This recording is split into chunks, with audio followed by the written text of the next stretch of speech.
그들이 먹을 때 예수께서 떡을 가지사 축복하시고 떼어 제자들에게 주시며 이르시되 받아서 먹으라. 이것은 내 몸이니라. 또 잔을 가지사 감사기도 하시고 그들에게 주시며 너희가 다 이것을 마시라. 이것은 죄 사함을 얻게 하려고 많은 사람을 위하여 흘리는 바 나의 피 곧 언약의 피니라. 그러나 너희에게 이르노니 내가 포도나무에서 난 것을 이제부터 내 아버지의 나라에서 새 것으로 너희와 함께 마시는 날까지 마시지 아니하리라. 이에 그들이 찬미하고 감람산으로 나아가니라. 그때 예수께서 제자들에게 이르시되 오늘 밤에 너희가 다 나를 버리리라. 기록된 바 내가 목자를 치리니 양의 떼가 흩어지리라 하였느니라. 그러나 내가 살아난 후에 너희보다 먼저 갈릴리로 가리라. 베드로가 대답하여 이르되 모두 주를 버릴지라도 나는 결코 버리지 않겠나이다. 내가 진실로 네게 이르노니 오늘 밤 다굴기 전에 내가 3번 나를 부인하리라. 내가 주와 함께 죽을지언정 주를 부인하지 않겠나이다. 모든 제자도 그와 같이 말하니라. 오늘 본문의 내용을 살펴보면요, 예수님이 떡을 들어 축복하신 후에 제자들에게 주시고요, 또 잔을 들어 감사 기도를 하신 후에 제자들에게 주십니다. 떡은 주님의 몸이고 잔은 죄 사함을 위해 주님이 흘리는 언약의 피라고 말씀하십니다.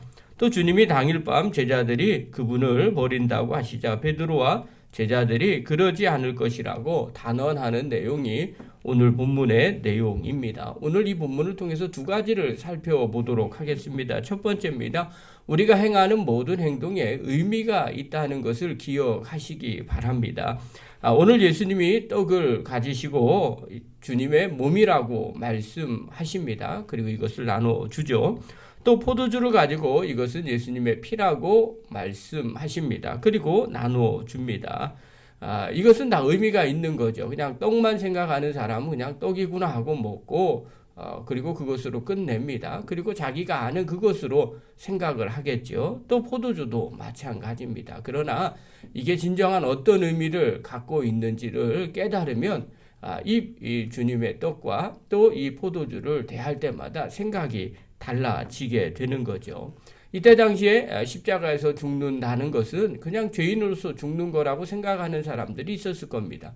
그러니 예수님이 당연히 죄인이었죠. 본받을 만한 필요도 없고 그분의 말씀을 따를 필요도 없는 것이죠. 그러나 예수님이 십자가에 지시는 것은 우리가 다 아는 것처럼 우리를 위해 죽으심이라는 거죠. 대속물로 죽고 우리가 다시 살아나는 은혜를 누리는 겁니다. 이것을 깨달은 사람은요, 십자가만 보면 은혜가 되고 감사가 되죠. 여러분, 우리의 신앙의 행위 하나하나 또 우리가 말하는 하나하나가 다 의미가 있다는 것을 깨닫게 될 때요, 우리의 영적인 삶이 달라지게 됩니다. 교회 안에서 어떤 행사를 할 때도 마찬가지고요. 또 어떤 일을 그 사람이 꼭 해야 되는데 하지 못할 때가 있습니다. 본인은 내가 일을 하고 안 하고의 문제지만 그것을 통해서 하나님이 또 다른 의미로 일하고 계신다는 사실을 기억하면 함부로 그것을 한다, 만다 말할 수 없게 되는 겁니다. 그러므로 신앙생활은 사실 의미입니다. 우리가 하고 있지만 이것을 하나님이 어떻게 인정하시고 판단하시는가라는 생각을 가지셔야 됩니다. 그러므로 항상 우리가 주님 앞에 설 때나 신앙생활 할 때나 늘 조심하시고 또 조심하시기 바랍니다. 이게 어떤 의미인지를 하나님 앞에 기도하시고요. 또 하나님이 그 뜻을 깨닫게 해주실 때 그것을 귀하게 붙잡고 말과 행동을 늘 조심하고 또 조심해서 주님이 원하는 그런 삶을 살아가는 믿음의 종이 되기를 간절히 바랍니다. 오늘 2번째 살펴볼 것은요, 우리의 마음에 새길 겁니다. 신앙생활을 할 때 항상 결코라는 단어를 함부로 사용해서는 안 된다는 겁니다.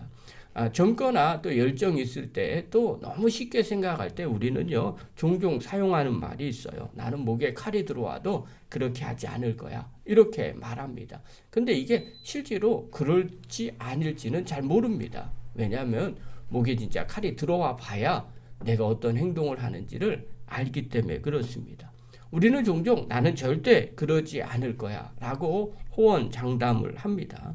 그런데 시간이 지나서 살아보니까 그게 쉽지 않은 걸 수도 있다라는 겁니다. 내가 경험해 보지 않았기 때문에 또 내가 그런 상황에 처해 보지 않았기 때문에 이런 말은 사실 쉬운 게 아니구나. 또 이 말을 한다는 자체는 내가 그럴 만한 능력이 있어야 되겠다라는 생각이 들었습니다. 그리고 그 다음부터는 어느 날부터 말이 바뀌기 시작했어요. 그게 뭐냐면 현재까지는 이런 단어를 제가 종종 사용하는 것을 보게 됩니다. 왜냐하면 지금까지는 내가 그런 마음이라는 거죠. 그리고 이 마음이 변치 않았으면 좋겠는데 내일을 어떻게 바뀔지 알 수 없다는 겁니다. 이 말은요, 또 내일 그러면 내가 자꾸 마음을 바꾸겠느냐? 그런 마음이 아닙니다. 장담을 못하는 거죠. 다만 그걸 지키기 위해서 오늘 부단히 노력한다는 겁니다. 오늘 예수님이요, 자신이 체포될 때 제자들이 뿔뿔이 흩어질 것을 예언합니다. 불과 하루 뒤의 일이죠. 그런데 그들이 그렇게 예수님이 예언하는 걸 제자들이 듣습니다. 31절과 32절 한번 봅시다. 우리 한번 읽겠습니다. 시작. 그때 예수께서 제자들에게 이르시되 오늘 밤에 너희가 다 나를 버리리라. 기록된 바 내가 목자를 치리니 양의 떼가 흩어지리라 하였느니라. 그러나 내가 살아난 후에 너보다 먼저 갈릴리로 가리라. 자, 예수님께서 말하죠. 너희들이 다 나를 버릴 것이다 라고 말합니다. 그러자 베드로가 이렇게 대답해요. 33절입니다. 읽겠습니다. 시작. 베드로가 대답하여 이르되 모두 주를 버릴지라도 나는 결코 버리지 않겠나이다. 자, 모두 주를 버릴지라도, 여기 있는 다른 제자들 예수님 버릴지라도 나는 결코 버리지 않겠습니다. 이렇게 고백을 해요.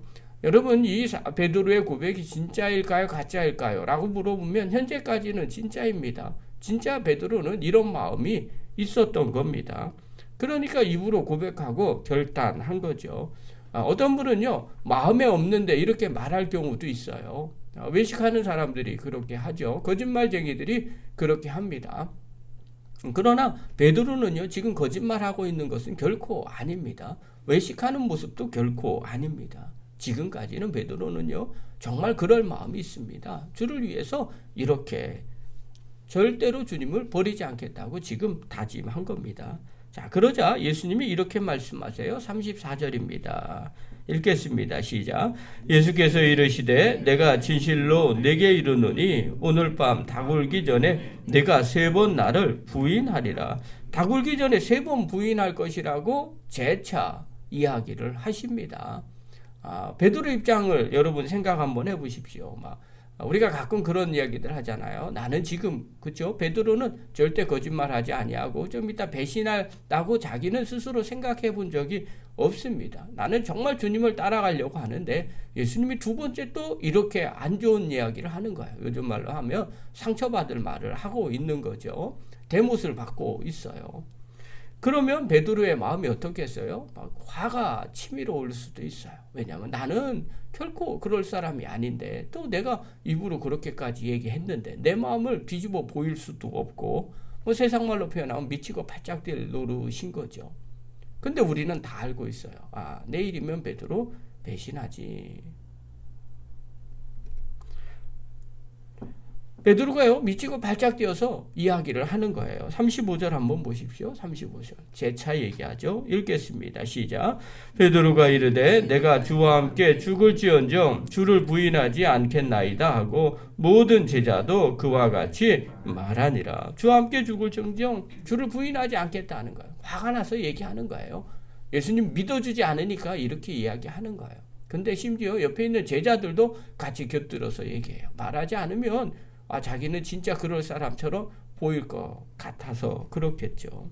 그런데 어떻게 되느냐? 그 다음날 닭울기 전에 베드로 3번 부인합니다. 모든 제자들은 뿔뿔이 흩어져 도망칩니다. 맹세를 한다고 해도 지금 내 말이 진실이다 한다 할지라도 내일 그것을 지킬 힘이 없었던 것입니다. 여러분, 이것은요, 과신한다고 되는 게 아닙니다.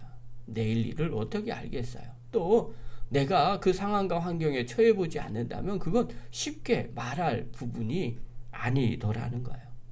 뭘 말해주고 있느냐? 인간은요, 아주 연약한 존재라는 것을 말해줍니다. 오늘 내가 결코 그렇지 않겠다고 다짐한다 하더라도 내일 어떻게 바뀔 수 있는 존재가 바로 인간이라는 거예요. 여러분, 우리 인간을 이렇게 이해를 하셔야 됩니다. 나 자신도 내가 다짐한 것도 내일 어떻게 완전히 지킬지 안 지킬지 모른다는 겁니다. 자, 여기까지 얘기하면요. 그러면 어떻게 해요? 내일 못 지켜도 인간은 원래 그래. 이렇게 말할 수 있어요. 여러분, 그렇게 말하라는 게 아니죠. 다짐하지 말라는 겁니다. 어떻게 될지 모르니까 다짐하지 말라. 함부로 그렇게 판단하지 말라는 거예요. 사도 바울은요, 고린도 교인들에게 이렇게 당부합니다. 고린도서 10장 21절에 보니까요. 그런즉 손줄로 생각하는 자는 넘어질까 조심하라. 나는 이 정도면 잘했어, 됐어. 그러면 넘어질까 늘 조심하라는 겁니다. 실패할 수 있는 존재라는 사실을 인정해야 함부로 호언장담하지 않습니다. 실패할 수 있는 존재라는 걸 인정해야 다른 사람을 정죄하지 않게 됩니다.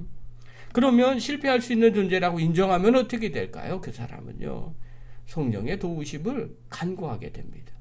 내 힘으로는 할 수 있는 게 아니구나. 겸손하게 됩니다. 그리고 주님 앞에 늘 기도하게 되죠. 그리고 문제 앞에 직면해 있을 때 이까짓 거 나는 얼마든지 할 수 있어 라고 생각하지 않습니다. 늘 조심합니다. 혹여나 내가 이거 지키지 못하면 어떡하나. 주님, 나에게 은혜를 주십시오.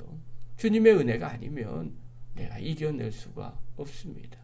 주님, 나에게 새 힘을 허락하여 주시옵소서. 여러분, 이것이 십자가를 대하는 성도들의 태도입니다. 사랑하는 성도 여러분도 영상을 보는 귀한 성도 여러분, 우리가 늘 연약한 존재라는 것을 기억하십시오. 그리고 늘 주님의 십자가의 은혜를 다시 한번 바라보십시오. 그리고 늘 하나님의 은혜를 기억하십시오. 그리고 하나님의 은혜에 또 하나님의 성령의 도우심을 간구하십시오. 그리고 그 은혜로 또 그 도우심으로 말미암아 하루하루 선택하고 또 귀한 일들을 선택할 때 그 하나님의 그 큰 의미를 깨달아서 하나님의 뜻에 맞는 믿음의 거룩한 종들이 되기를 간절히 축원합니다.